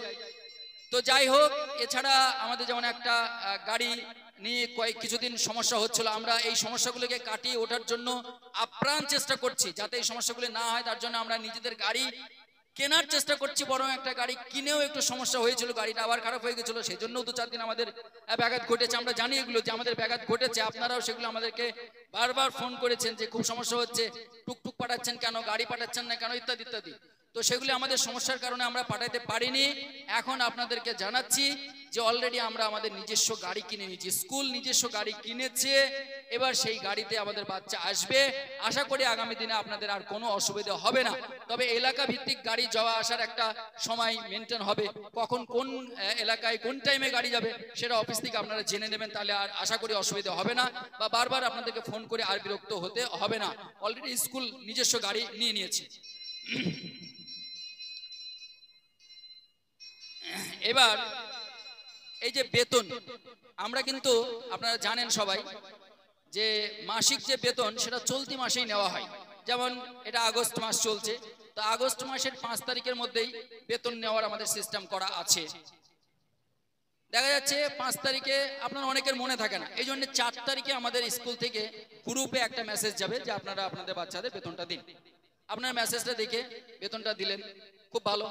10 তারিখ পর্যন্ত যারা দিলেন না, হয়তো তাদের কাছে ফোন যেতেও পারে, আপনারা বিরক্ত বোধ করবেন না, কারণ এই বেতনটা যদি যথাসময়ে আপনারা না দেন তাহলে আমাদের স্কুলকে সুষ্ঠুভাবে পরিচালনা করা আমাদের জন্য খুবই কষ্টকর হয়ে পড়ে। কারণ প্রত্যেকটা গাড়ি, আমাদের যে গাড়িগুলো, ড্রাইভাররা যে গাড়িগুলো আমাদের নিয়ে যায়, সেই গাড়িগুলোকে প্রত্যেক মাসের প্রথম থেকেই আমাদেরকে কিন্তু, আপনারা যদি মনে করেন মাসের শেষে গিয়ে বেতন দেবো, তাহলে যে সমস্যাটা আমরা পড়বো, ওই গাড়িগুলোকে কিন্তু গ্যাস আমাদেরকে ভরে দিতে হয়, স্কুল থেকে ভরে দিতে হয়। ওরা কিন্তু মাসের শেষে নেয় না, প্রথম থেকে তাদের শুরু করতে হয়। তাহলে প্রত্যেকটা গাড়ি পিছনে 4টে করে গ্যাস ভরে দিতে হচ্ছে। 25 জন স্টাফ আছে আমাদের স্কুলের, এই 25 জন স্টাফের সুবিধা অসুবিধা সবগুলোই আমাদেরকে দেখতে হয়। কারণ তাদের এই স্টাফেদের প্রধান যে ইনকামিং সোর্স সেটা তো এই প্রতিষ্ঠান। ফলে তারা আদার্স তেমন কিছু করতে পারে না, যেহেতু স্কুলে পড়াচ্ছে। তাহলে তাদের সুবিধা অসুবিধা, অনেক সময় তাদের অ্যাডভান্স বেতন আমাদেরকে দিতে হয়, প্রতি মাসেই দিতে হয়। প্রতি মাসেই কিছু কিছু শিক্ষককে আমাদের অ্যাডভান্স বেতন দিতে হয়। এবার সেটা আমরা তখনই দিতে পারবো যখন আপনাদের কাছ থেকে আমরা অ্যাডভান্স পাবো। আপনারা যদি না দেন তাহলে তাদের সুবিধা অসুবিধাগুলো আমরা দেখতে পারবো না। আর তাদের সুবিধা অসুবিধাগুলো যদি আমরা দেখতে না পারি, তাদের চাহিদাগুলো যদি আমরা পূরণ করতে না পারি, তাহলে তারা কিন্তু শিক্ষার্থীদের প্রতি সেই মনোযোগ, সেই অ্যাটেনশনটা রাখতে পারবে না। কারণ তার মনের মধ্যে তো অন্য কিছু একটা সমস্যার মধ্যে সে ভুগছে, সেই সমস্যা কাটানোর চিন্তা করবে না, বাচ্চাকে পড়ানোর চিন্তা করবে। এই জন্য এই সমস্যাগুলি যাতে না হয়, সেই জন্য আমরা কিন্তু এই চলতি মাসে বেতনের ব্যবস্থাটা রেখেছি। এছাড়াও দেখবেন আমাদের এই যে বিল্ডিং, এই বিল্ডিং এর একটা ভাড়া আছে, ইলেকট্রিসিটির বিল দিতে হয়। এছাড়াও আরো অনেক আনুষঙ্গিক খরচ আছে, যেগুলি সবই নির্ভর করে এই মাসিক বেতনের উপরে। অতএব নিজ দায়িত্বে সময় মতো বেতন না দিতে পারলে আমরা কিন্তু স্বতঃস্ফূর্তভাবে প্রতিষ্ঠানকে পরিচালনা করতে পারবো না। অনেকে আছেন, আমি কারো নাম বলছি না, ইঙ্গিত করছি, দেখবেন অনেকের এরকম আছেন 2 মাস 3 মাসের বেতন কিন্তু বাকি আছে। এবার আপনি বলুন, এই যে 2 মাস 3 মাসের বেতন আপনার বাকি আছে, এতগুলি গাড়ি চলছে, এই বিল্ডিংটাকে ভাড়া দিতে হচ্ছে, ইলেকট্রিসিটি বিল দিতে হচ্ছে, এই এতজন স্টাফ আছে, এদের যে মানে চাহিদা সেটা আমাদেরকে পূরণ করতে হচ্ছে। আপনার যদি 2 মাস 3 মাস ধরে বাকি থাকে, তাহলে আমরা কোথা থেকে তাদের অভাবটা পূর্ণ করব? কিভাবে আমরা স্বতঃস্ফূর্তভাবে চালাতে পারবো? সেই জন্য আপনাদের কাছে অনুরোধ, যাদের এই 2 মাস 3 মাসের বেতন যেগুলি বাকি আছে, তেনারা এই মাসে আমাদের যেহেতু সেকেন্ড টার্ম পরীক্ষার আগে আমরা অ্যাডমিট দেব, এই অ্যাডমিট কালেক্ট করার আগে আপনারা অবশ্যই আপনাদের বেতনগুলি পরিশোধ করবেন, এটা আপনাদের কাছে আমার অনুরোধ রইল। আর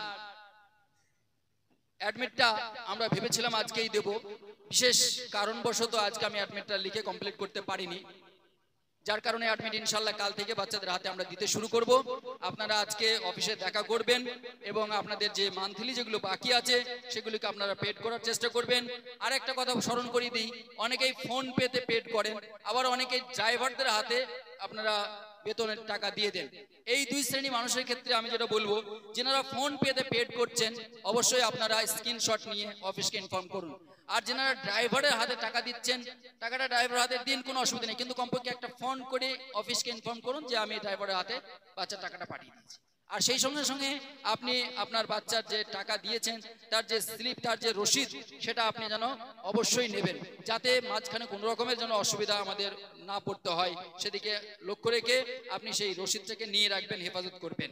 আমি আমার কথা আর না বাড়িয়ে, বাচ্চাদেরও ছুটি হয়েছে, আপনারাও দীর্ঘক্ষণ বসে আছেন, বাচ্চাটাকে হয়তো সাথে নিয়ে আপনারা বাড়ি যেতে পারেন আজকে, আমি এখান থেকেই সমাপ্ত করছি।